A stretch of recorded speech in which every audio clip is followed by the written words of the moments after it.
So I just got a call to look at a patient's home. Actually, the person's going to be discharged from the hospital, and they want me to look at their home before I clean it. And I show up with this, and I show up with this. Why am I doing all this? Find out in today's episode.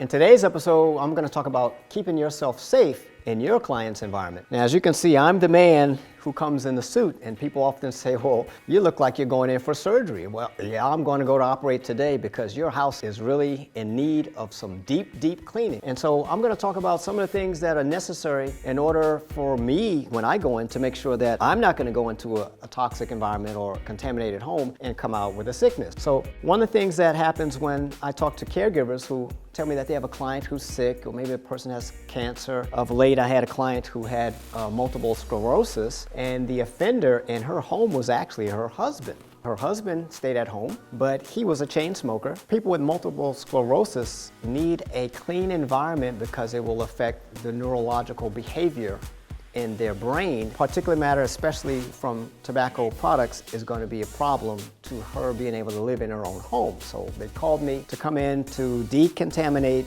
and remove all the tobacco toxins from the walls, from the ceilings, from the windows, from all the furniture, and also we purify the air. But when I went there initially to the home, what I did was I had on my shoe covers and my protective gear. The person who was the smoker was there. He's like, oh wow, he's got on a mask. Well, yeah, I do put on a mask because I am very aware that I am not aware. And I'll say that again. I'm aware that I am not aware of what has gone on in that house before I arrive. So one of the things that I do if there's a problem with incontinence, and if it's maybe relegated to the sofa, is I'm concerned with not only cleaning the stain of urine leakage on the sofa, but also the bacteria that you will find lurking inside the urine, which will also be embedded in the sofa. And they will find a happy home right in the sofa, and you could sit there on that sofa not knowing that a person has leaked on that sofa, and then you're transporting these bacteria back to your home. You're transporting it to your car. If you sit down on that sofa, you take it back to your home. So this is a surface sterilization device that I use when I'm sterilizing mattresses. I not only clean the mattress with the steam cleaning machine, but also sterilize them afterwards, because you can never be too clean when you're talking about a person with multiple sclerosis or any type of health-threatening situation that the environment may cause an additional stress. My UV glasses, what I'll do is I'll put these ultraviolet light glasses on, and this will allow me to use an ultraviolet light, flashlight here, and I'll just do an inspection inside the home. Generally, I'll do the inspection during the nighttime so I can find if there are leakages of urine stains. It'll detect as a white spot, a bright white spot or speckles.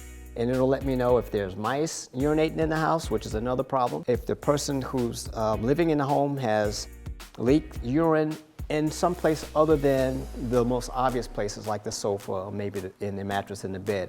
And so when we're doing home environmental medicine, I'm staying mindful of the fact that the bacteria in the house is contained within the whole capacity of the home. And what generally happens when you have a caregiver, oftentimes their duties will include light cleaning. For me, light cleaning is fine if the house is already clean, but if the house is contaminated, the contamination travels through the entirety of the house. Part of what I do is I walk in, I'll wear my gloves, nice thick PVC type gloves that will allow me to handle items without having to have contact with my skin. There's not a major concern with something contacting my skin unless there's a breakage in my skin. It can enter into your system through your eyes or through your nose. Being mindful of that will allow you to take the proper precautionary measures. Another issue that home environmental medicine addresses is if you have a person who has MRSA, and that's something, it's a microorganism that will eat the skin, and it's very contagious, and it's a problem. It's difficult to kill, but